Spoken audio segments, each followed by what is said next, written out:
Okay, so I wanted to play with you about a process that I've been working on and had some amazing results with, and see what comes out of that. So let's talk about what the vibrational components of it are, because if you're having success with it, then it is vibrationally accurate. Yeah, it's okay. So yeah, so we'll talk about that. So 60 days ago, I had an epiphany, right? And I said, and it's ridiculous to say it because you've been telling us so many times in so many ways, and I finally was like, dummy, I get it, right? So I said, I'm going to, for the next 30 days, I wrote out a calendar, and I said, for 30 days, every day, I'm going to look at this calendar, and I'm going to write down the things that I'm doing to make sure that I stay happy.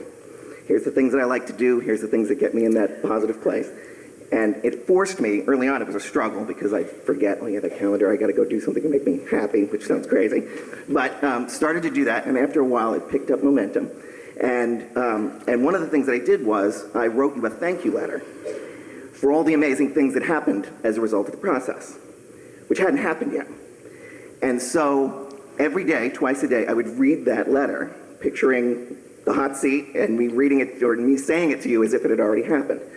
And I won't read the whole letter here, but some of the things that I... So let's just talk about the vibrationally accurate components so far. Okay. So by writing the letter now about something that hadn't manifested as if it already had manifested, you blurred the lines of present and future and focused upon the vibration, which caused you to offer a vibration that was not split.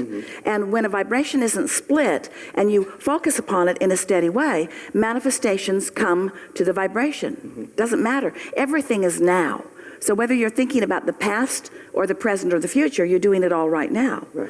I've found the vibrational frequency and I'm practicing it now because of something that is coming. But when you play it like that, it shores up the vibration now. Yes. And the other aspect of it too is I wasn't that specific on some of it, because I noticed in the past I used to be very, very good at force filling my own grid.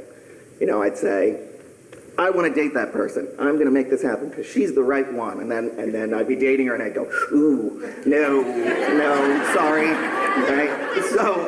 But I was very good at that. I could pick jobs. I'm going to get that job and it's going to be awesome. And I would get it and I would be miserable. So I talked about, I was less specific. And I said, okay, so one of the things is I've always wanted to be in business with my best friend. And we're going to finally figure out something that's going to be in a fun field that I maybe have no business in, but we're gonna make that happen finally, and I'm gonna finally find the love of my life. And I wrote down all the attributes of this woman, and I found that in reading it, by the time in reading this letter to myself, pretending it had all already happened, I was in love with her, right? I didn't even know her, but the list was exhaustive, and it's like, this is the most amazing woman on the planet. And I wrote about how, and I'm going to lose 15 pounds, and I'm going to eat whatever I want, and I'm going to not exercise, and it's going to be fantastic.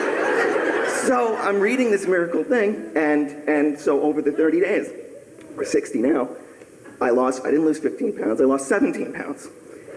Not, thank you, not changing anything. My best friend calls me out of the blue and says, I've got this amazing idea for a business, we're going to be partners, I have no business being in this field whatsoever, but it's the field I want to be in. And he said, we're 50-50 partners, and we're getting all kinds of feedback on this is going to be this amazing thing. I'm going to be quitting my boring job soon and doing that full time.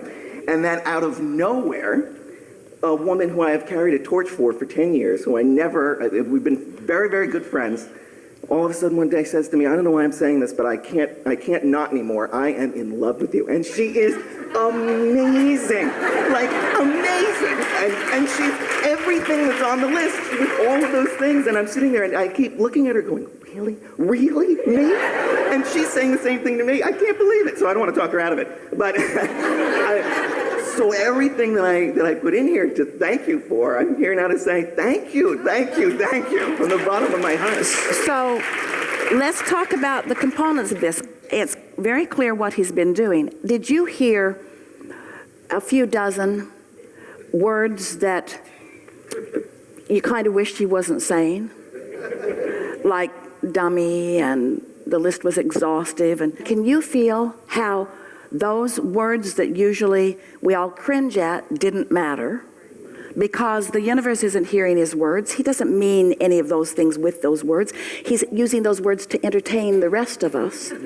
And that the vibrational frequency of his being is one of, he practiced himself into the momentum of expecting what he wanted through writing the list of what he wants and speaking of it as if it is already done. Yeah. Genius. That was the one half of it, and the other half was, so when I was doing those things to make myself happy, I wasn't doing it saying, okay, now I'm going to pet my cat because somewhere the love of my life is coming, right? And I wasn't doing it to try to make it happen. I was saying, I got that in the letter. I'm already going to be thanking Abraham and Esther and everybody. I get it. She's going to come out of nowhere. So right now, I'm just going to have fun petting the cat or doing whatever was on my list of fun things to do. Well, hear what you're saying. This is an important thing, because what he's saying is he gets it that there's step 1, ask for what you want. Step 2, the universe has already lined it up. And step 3, getting in the place of allowing what you want. But the important thing about the reason that you might want to pet your cat is in petting your cat, you're doing the step 3 thing. You can't do step 1 and step 3 at the same time. So anything that you're doing that feels good while you're doing it is a step 3 moment. Mm-hmm. There are 2 things that you talked about that we really think are worth shining a little light on because of how effectively they worked for you, and we just want to talk about what that is. The first thing is, when you are trying to motivate something into being, when you're trying to hammer it into being, you talked about that a little bit, there is this belief within you that there is some hurdle to overcome. And so when you talked about wanting to hammer the grid into place, when you take an easy approach about things, then you're more likely to be inspired.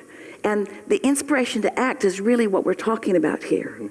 So by practicing the thoughts that feel good about the things that you really care about, you practice the vibration until you are chronically in this place of allowing what you want.